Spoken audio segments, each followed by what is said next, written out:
sonho é ver e educar.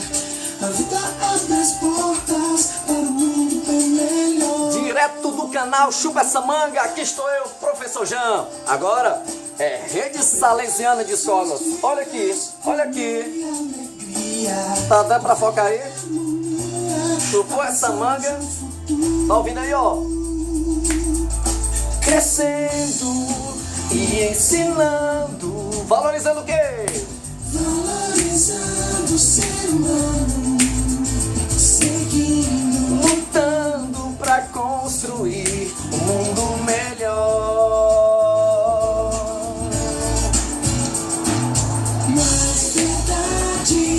Gente cheia de vida, mais entusiasmo diante da vida.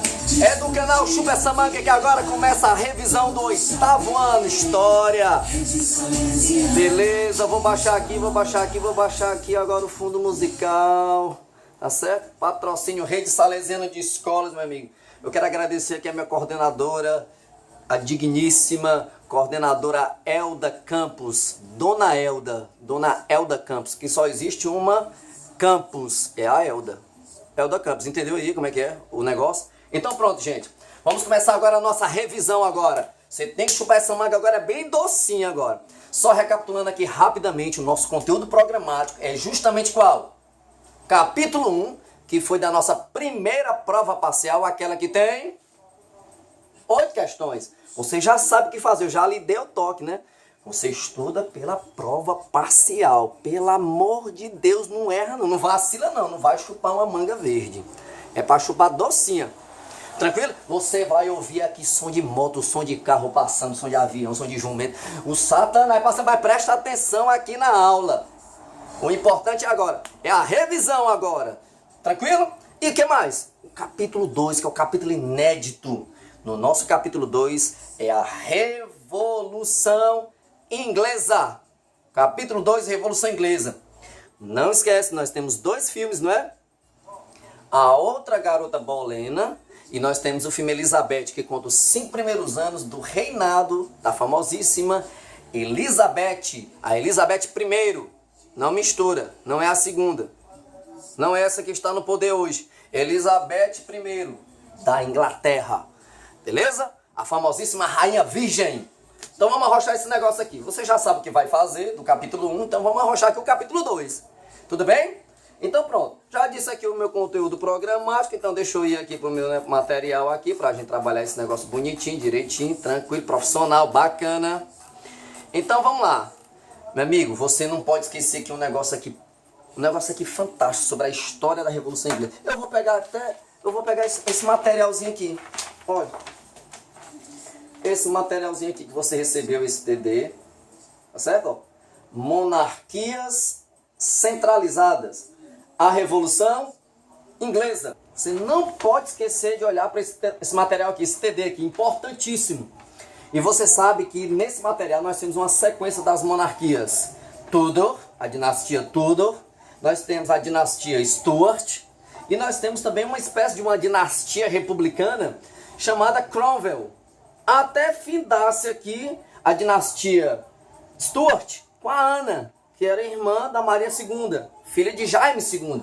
Olha, esse negócio aqui é especial, você não pode vacilar. Então pronto, vamos arrochar esse negócio aqui para você entender direitinho aqui como é que a nossa revisão, ela tá prática, ela tá fácil e ela é importante. Assista várias vezes, tudo bem? Então vamos lá. Então, o que é que nós temos aqui no nosso fluxograma? Nós temos que os herdeiros do Henrique VII, tudo bem? São soberanamente, como rei, como regente, é justamente o Henrique VIII. Já porque o Arthur não entra, porque o Arthur morreu. Lembra que o Arthur era casado com a Catarina de Aragão? Não houve a consumação do casamento, houve a festa, aquele negócio maravilhoso, mas não teve a consumação do casamento. Tudo bem? Então ela ficou viúva. E aí teve que casar-se com quem? Com Henrique VIII, que era o segundo da linhagem. Henrique VIII, por isso que ele recebe o título de oitavo, porque o papai dele era Henrique, Henrique VII.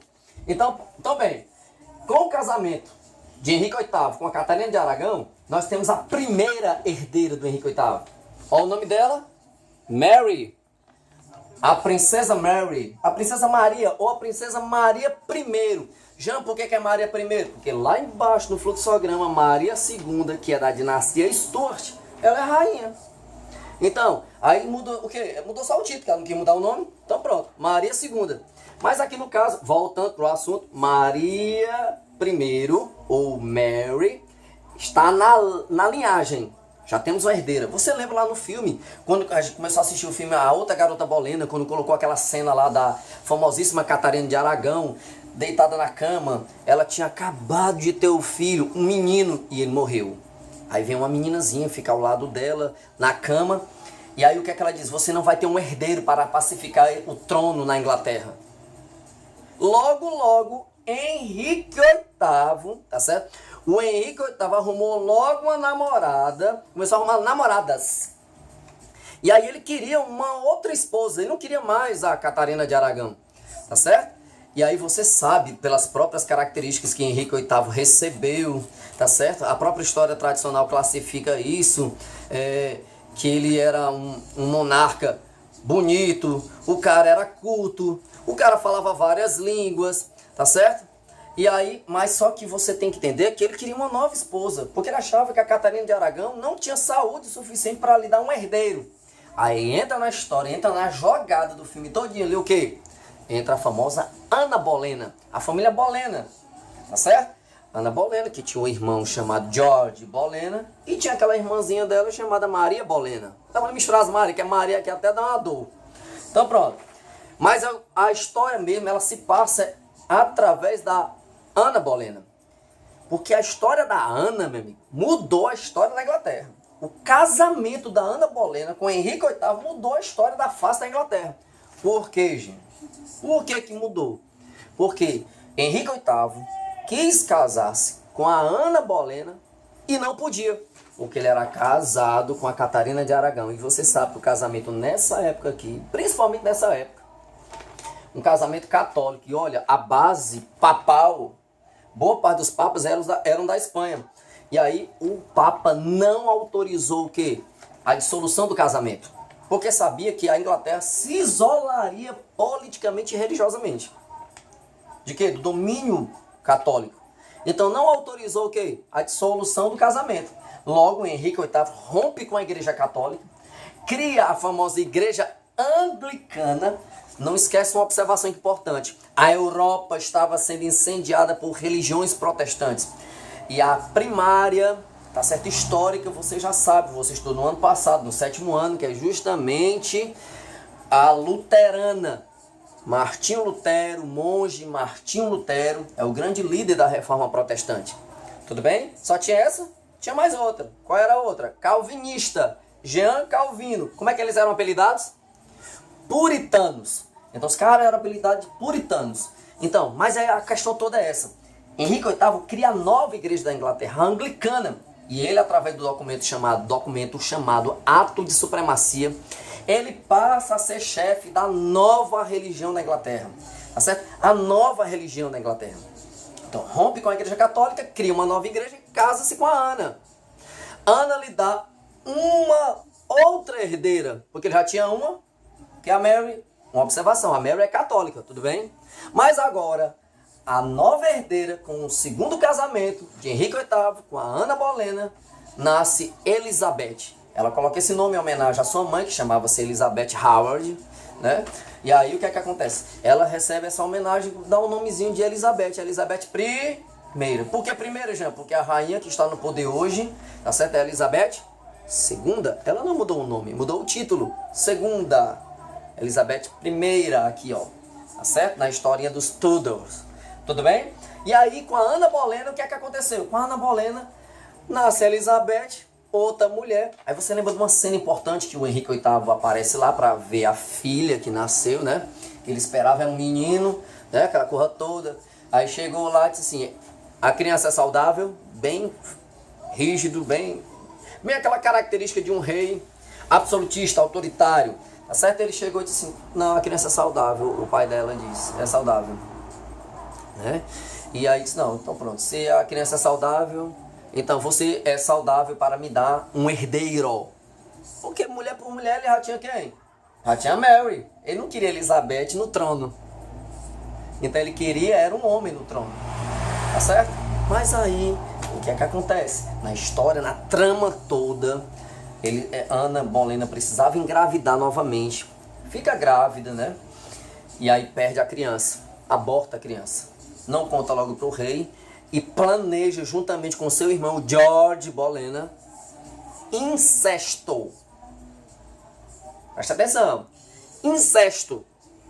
Na história tradicional conta-se que não aconteceu nada, não rolou nada, preparou tudo, mas não rolou nada. O problema é que a notícia chegou para o rei que o rei estava sendo traído pelo próprio cunhado. Chupa essa manga aí o negócio, como era quente. Logo ela foi para julgamento e ela recebeu para o rei Henrique VIII se livrar da Ana Bolena, tá certo? A segunda esposa. Para se livrar da segunda esposa, Ana Bolena, a própria Ana foi acusada de bruxaria e prostituição. Expressão essa que você aprendeu no 7º ano, uma expressão que era muito forte no período medieval, nos 1000 anos da Idade Média.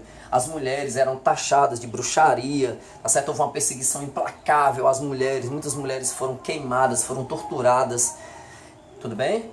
Então, houve uma perseguição intensa à mulher. Isso é uma outra discussão, eu não vou aqui entrar em detalhes, porque é um assunto que você já trabalhou no ano passado. Por isso que usa ainda essa terminologia, essa expressãozinha tradicionalista da Idade Média, já que estamos na Idade Moderna aqui na nossa matéria. Então, condenada por bruxaria e prostituição. Ela foi o quê? Decapitada. Então, se ela foi decapitada, vamos aqui para o fluxograma de novo, tá certo? Ele casa-se novamente. Terceira esposa, Jane Seymour. Quarta esposa, Ana de Cleves. Quinta esposa, Catarina Howard. O Fábio Júnior aqui, o Henrique VIII, tudo bem? Quem mais? Catarina Parr. Vamos contar. 1, 2, 3, 4, 5, 6. Dessas 6 esposas, só uma delas lhe deu um homem. Que foi a Jane Seymour. Lembra no filminho? Quando ela já está perdendo, percebendo que está perdendo o Henrique VIII, ele já estava se engraçando por outra mulher e tal, aquela onda toda, né? E aí ele casa-se com a Jane Seymour e ela lhe dá um filho, o Eduardo VI. Só que ele morre muito jovem, tá certo? Ele morre muito jovem. E aí o que é que acontece? Quem entra na filinha da sucessão real é a católica Mary. Mary é que entra na jogada, tá certo? Ela que assume o trono depois da morte de Henrique VIII. Aí eu quero que você escute aqui um negócio aqui interessante, só para reforçar aqui o nosso entendimento da nossa revisão. Saca só esse negocinho aqui, ó. Presta atenção, presta atenção. Inglaterra, 1554. Henrique VIII está morto. O país está dividido, católicos contra protestantes. A primogênita de Henrique, Mary, uma católica fervorosa, é rainha. Ela não tem filhos. O maior medo dos católicos é que sua meia-irmã protestante a suceda. Não tem filho. Elizabeth. Escuta agora essa primeira cena. Em nome de Deus, amém. Serem salvos de meus inimigos, pois as vagas da morte se quebraram sobre mim. Os cordões do inferno me cercaram por completo. E os ardis da morte me dominaram. Et Espírito Santo. Me cercaram. E os ardis da morte me dominaram. Em minha hora de aflição, eu invoco o Senhor e grito por meu Deus. Para trás, saiam da frente. Distribuição universal. Fique na fila, mulher. Versão brasileira. Audiocorp.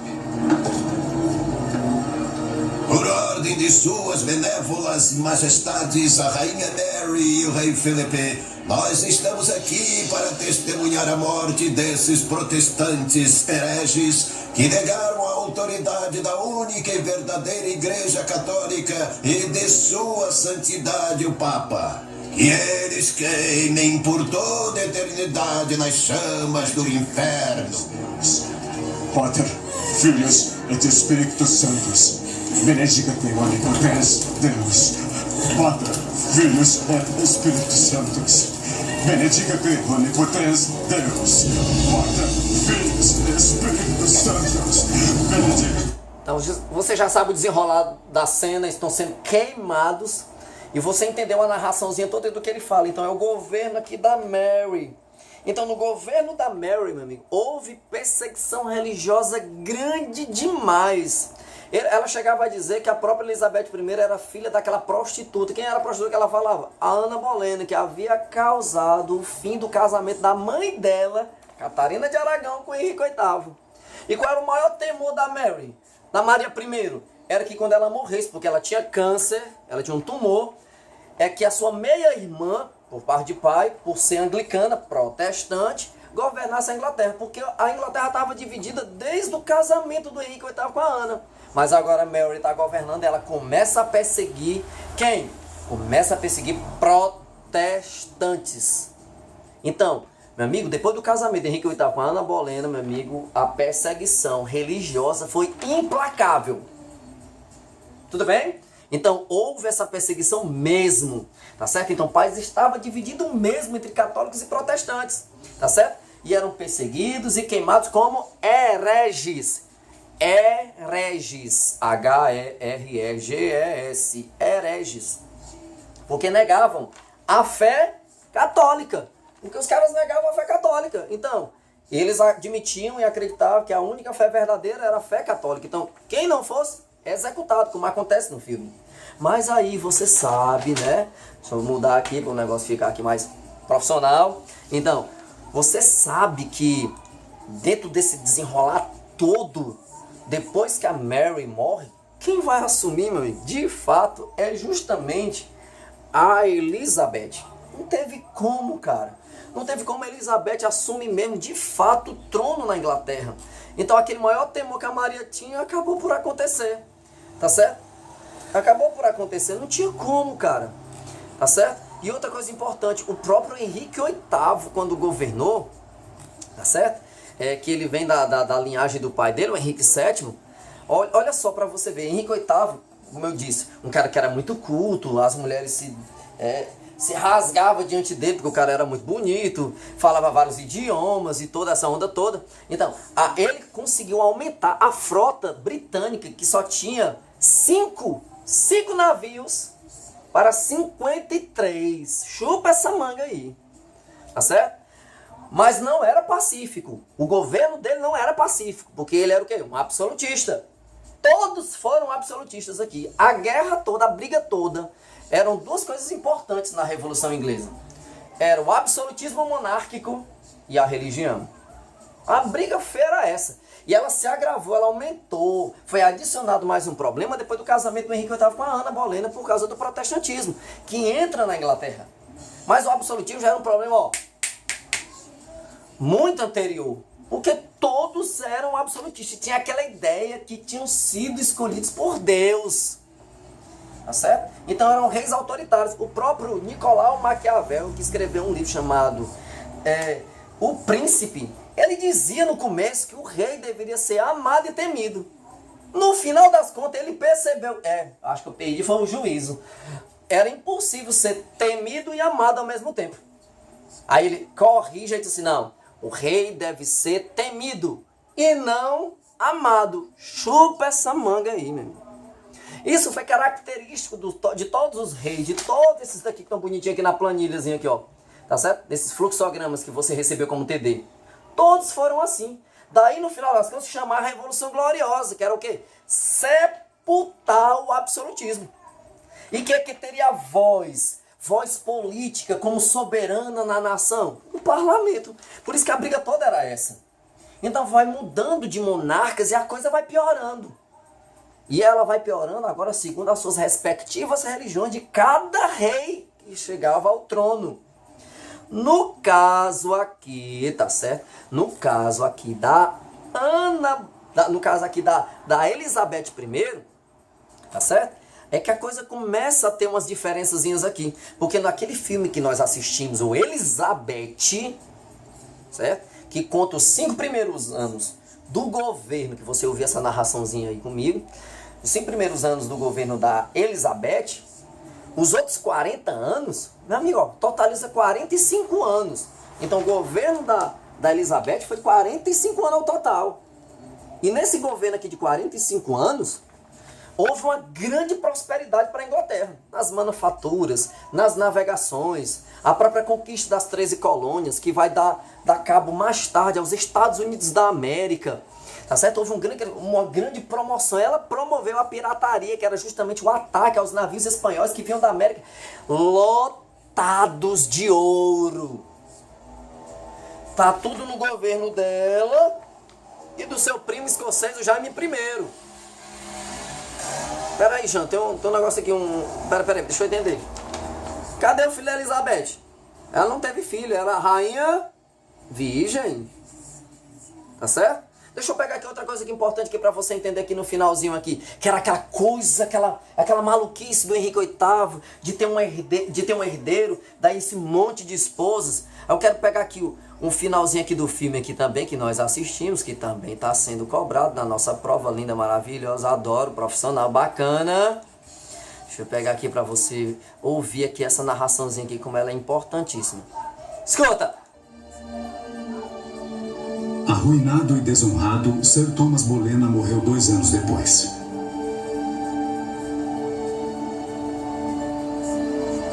O pai da Ana. O Duque de Norfolk foi para a prisão. Tio da Ana. Das 3 gerações seguintes de sua família, filho, neto e bisneto, foram todos executados por trás. Chupa essa manga. O rompimento de Henrique com a Igreja Católica mudou a face da Inglaterra para sempre. Olha. Daí alvo das grandes perseguições aos monarcas, todos os monarcas.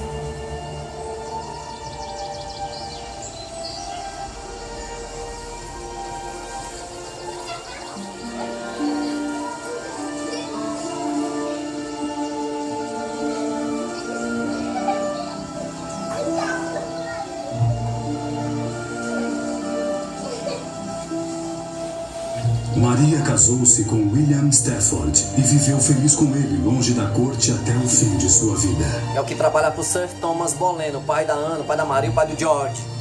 O temor de Henrique de deixar a Inglaterra sem um sucessor forte acabou mostrando-se infundado. Ele deixou um herdeiro que governou a Inglaterra por 45 anos. Quem é ela? Não foi o filho homem que tanto queria, mas a enérgica menina ruiva que Ana lhe deu, Elizabeth.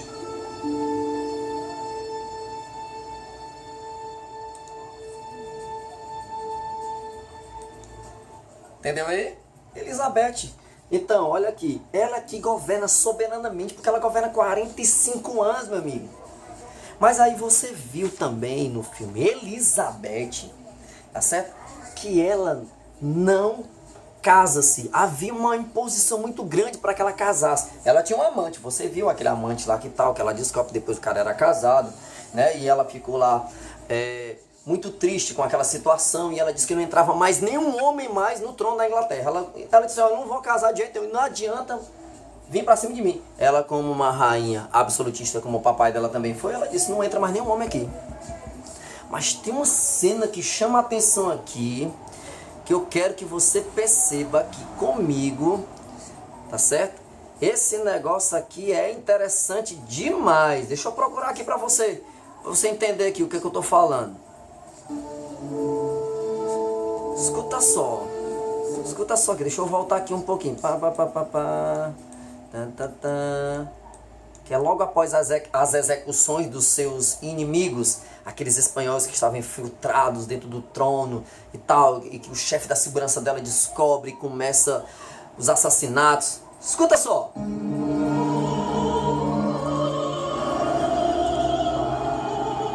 Escuta só como é importante isso aqui, ó. Eu livrei a Inglaterra de seus inimigos. O que farei agora? Devo ser feita de pedra? Não posso ser tocada por nada. Ela está diante de Para reinar soberana, sim, senhora. Os homens precisam de algo superior a eles para respeitar e adorar.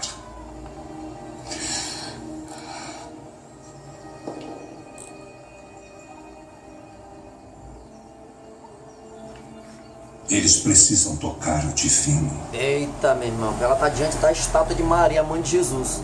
Aqui na Terra. Aqui na Terra, ó. Tocar o divino, ó.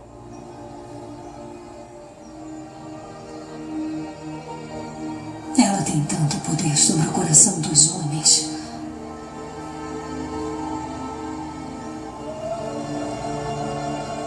Eles morreram por ela. E não encontraram nada que a substituísse.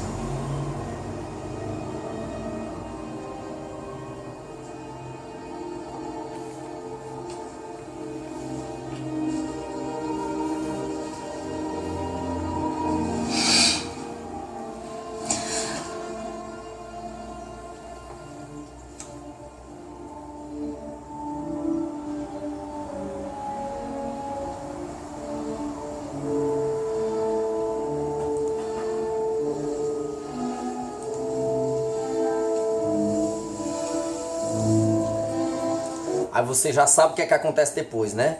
Ela corta o cabelo bem curtinho, passa a usar perucas ruivas, porque ruiva ela já era. Lembra essa história de tocar o divino, aquela coisa toda? Por isso que ela aparece no nosso livro. E aí no filme que dá continuidade aos 40 anos do governo da Elizabeth I, a Era de Ouro, daí o nome é Era de Ouro, por conta do crescimento, ela aparece assim, ó, na página 30 do nosso livro, ó. Você tá vendo? Então ela parece assim como se fosse uma de pedra, como se fosse uma imagem, ela fazendo referência à imagem de Maria, tá certo? Por isso que ela é muito maquiada, parece uma pintura, e ela passa a governar soberanamente. Meu amigo, não é à toa, chupa essa manga aqui, ela governou 45 anos e só consultou o parlamento, que a briga toda da Revolução Inglesa é contra o parlamento. 13 vezes ela só consultou o parlamento 13 vezes. Chupa essa manga, meu amigo. Então, e ela, quando herdou o trono, ela só tinha 25 anos de idade. Tá certo? Só tinha 25 anos de idade. E ela, olha, meu amigo, ela pegou a Inglaterra falida. Ela herdou um reino da Maria I falido, com os cofres vazios, uma marinha esgotada e um exército sem munição. Meu Deus, como é que pode? Estava à mercê de qualquer coisa, de qualquer invasão. Tá certo? Além de sérios conflitos religiosos que ela herdou. Você lembra no iniciozinho do filme, né? A matança dos protestantes. Então, mas só que durante o seu reinado, tá certo? Durante o reinado da Maria, o próprio reinado da Maria, a Inglaterra havia voltado a se submeter ao Vaticano. Tinha sido cortado esse laço do Vaticano quando? Quando Henrique VIII casou-se com Ana Bolena. E até enquanto Ana Bolena estava viva, depois foi decapitada, e depois de todos os outros casamentos de Henrique VIII, os outros 4 casamentos de Henrique VIII. Mas depois que Henrique VIII morreu, quando Maria assumiu, meu amigo, ela restabeleceu os laços com quem? Com o Vaticano. Que aí quando a Elizabeth assume o trono, ela vai cortar os laços com o Vaticano. Começa de novo as perseguições religiosas, mas é o reino da Rainha Virgem, daí toda essa expressão dela lá, parecendo uma pintura, parecendo uma estátua, parecendo uma imagem. Tudo bem? Tranquilo? Entenderam aí? Então, e aí dentro desse contexto aqui, do nosso assunto que a gente está falando, eu quero me voltar aqui para contar aqui uma outra coisa importante também, uma outra marca importante, é justamente aqui, ó, deixa eu mostrar aqui no fluxograma para você. No governo vem o governo do Jaime I, tá certo? O escocês. Aí depois vem Henrique Frederico, que não casou-se. Depois vem Carlos I, e Carlos I é decapitado por Oliver Cromwell. A República de Oliver Cromwell, conhecido também como a República Puritana. Tá certo? Então ele era calvinista, o cara. E tinha um patrocínio, tinha um apoio da burguesia. Porque isso era a nobreza, meu amigo, que mandava e desmandava. Tá certo? E aí o cara proclama uma república, porque fim da monarquia aqui com a execução do Carlos I. E aí o que é que acontece? O Oliver Cromwell muda as regras da república. Porque ele proclama uma república, e república você já sabe, o presidente, no caso que ele era, deveria ser eleito e ter um tempo de governo, um mandato presidencial. Mas ele não tinha. Sabe o que foi que ele fez? Ele disse, agora eu sou novo presidente da Inglaterra e eu vou governar até a morte. Opa, peraí. Deixa eu ver se eu entendi. Como é que um presidente vai governar até a morte? Nesse caso, aqui na Inglaterra, durante o período da Revolução Inglesa, essa é a primeira fase da Revolução, a Revolução Puritana. E o que acontece nesse período aqui?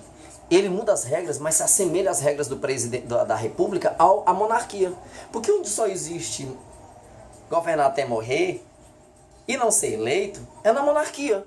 Mas agora essas regras da monarquia estavam estabelecidas na República Puritana. A República do Oliver Cromwell. Mas tem uma coisa, meu amigo, que o Oliver Cromwell promove na Inglaterra que muda a história da Inglaterra. Meu amigo. Você já sabe, é o ato de navegação. Ele aprova o ato de navegação, uma das principais realizações do Cromwell, meu amigo. Por quê? Porque se diz respeito ao desenvolvimento da economia. A economia mercantil britânica. Então, o ato de navegação, em 1651, ele determinou que as mercadorias importadas somente pudessem chegar aos portos da Inglaterra quando transportadas por navios ingleses. Então, um protecionismo muito grande, uma proteção à economia nacional. E uma outra coisa também, ou navios pertencentes aos países com as quais os ingleses estivessem comercializando diretamente. Ele disse assim: Holanda, não tenho mais papo econômico com você. Chupa, Holanda. Chupa, Holanda. Ele faz com que a marinha mercante da Inglaterra se torne a maior do mundo. Isso vai servir para um novo capítulo que nós estudaremos, chamado a Revolução Industrial. Beleza? Então, mas aí o filho dele assume, depois da morte do Oliver Cromwell, Ricardo Cromwell, não tem o mesmo pulso, não tem o mesmo carisma, não tem a mesma administração, o mesmo pulso, tá certo? Renuncia, e aí é restaurada a monarquia novamente na Inglaterra. Carlos II, aí vem Jaime II, que é pai de Maria II, mas não consegue resolver esse problema do absolutismo. O problema do parlamento de ser ouvido. Rei versus parlamento. Mas por que é o rei, Jean? Porque o rei era absolutista. O problema era o absolutismo. Tudo bem? O problema era o absolutismo. O parlamento queria ter voz política, soberana na nação. Ah, Jean, peraí. Tu tá me dando uma dica importante, né? Qual é a dica que tu tá me dando aqui importante, Jean? A dica é a seguinte, mano. A dica é que isso aqui vai fazer com que, presta bem atenção aqui, que a Revolução Gloriosa, que é a assinatura da Declaração dos Direitos, ou a petição dos direitos, Bill of Rights, tá certo? Que Guilherme III, né, o holandês aqui que é casado com Maria II, tá certo? Ele vai ser coroado rei da Inglaterra, tá certo? E aí ele assina aquela documentação e acaba com uma das coisas principais que tinha na Inglaterra: perseguição religiosa. Peraí, Jean. Como é que vai ser resolvido esse negócio aí? Esse fuxico todo aí? É o seguinte: não vai haver mais perseguição a cristãos. Não importa se é católico, não importa se são protestantes. Luteranismo, calvinismo e a religião da Inglaterra, anglicanismo. Então não poderia mais perseguir a ninguém, tá certo? Era qualquer um, católico ou esses três protestantes. Não poderia mais perseguir de jeito nenhum. Era liberdade religiosa aos cristãos. Então, mesmo, muitas coisas foram geradas por conta da Declaração dos Direitos. O Bill of Rights, meu amigo, ele trouxe a formação de um exército permanente, tá certo? A formação de um exército permanente, sem autorização do parlamento, tá certo? Outra coisa também, trouxe a superioridade do parlamento sobre o rei, que foi a grande vitória, né, do parlamento, a liberdade de imprensa, a liberdade individual, seus direitos individuais estabelecidos, a proteção à propriedade particular, que é a propriedade privada, tá certo? A autonomia de atuação do judiciário, né, de julgamentos, tá certo? E claro, liberdade religiosa a todos os cristãos, sem exceção. Tudo bem? sem exceção. Outra coisa importante que a gente pode destacar, a gente está caminhando aqui para a finalização do nosso material. Você tem que estar atento a essa coisa linda aqui, esse material aqui. Estuda bem isso daqui. É o seguinte, eu quero que você entenda uma coisa aqui importante. Tá certo? Presta atenção. Na Revolução Puritana, cara, a Revolução Puritana, que consolidada décadas depois da Revolução Gloriosa, dando ao governo um caráter empreendedor. Então, após a Revolução Puritana, não esquece isso, após a Revolução Puritana, durante o governo do Oliver Cromwell, o país que adotou o ato de navegação, que permitiu a ampliação justamente do comércio das empresas inglesas, e isso acabou chocando com a principal potência naval da época, que era a Holanda. Então a Holanda ficou em segundo plano, agora a primeira, a top dos falsetes, a rainha dos mares, era a Inglaterra. Então marca a ascensão política da burguesia. Não esquece o que eu disse na matéria, ó. Revolução Inglesa e a Revolução Francesa que nós estudaremos, nada mais é também do que a ascensão política da burguesia. A burguesia tinha grana, mas não tinha direitos políticos. Então ela marca a ascensão da burguesia apoiada em novos ideais. Ideais esses que deram origem ao iluminismo, a filosofia iluminista, que também nós estudaremos, a filosofia iluminista. Tá certo? Tu pensa que ela vai ficar só na Europa? Ela vai se propagar pela Europa. Mas tu pensa que ela só fica na Europa? Ela se espalha pela Europa. Mas tu pensa que ela fica só na Europa? Não, ela vai para a América, onde nós moramos. Isso vai motivar muitas coisas importantes nas Américas. Nós vamos estudar isso tanto no Brasil como na história americana. Então, a burguesia ascende ao poder político. Tudo bem? Deixa eu ver se tem mais alguma coisa aqui para comentar. Adoro. Beleza. Taranã. Chupa essa manga.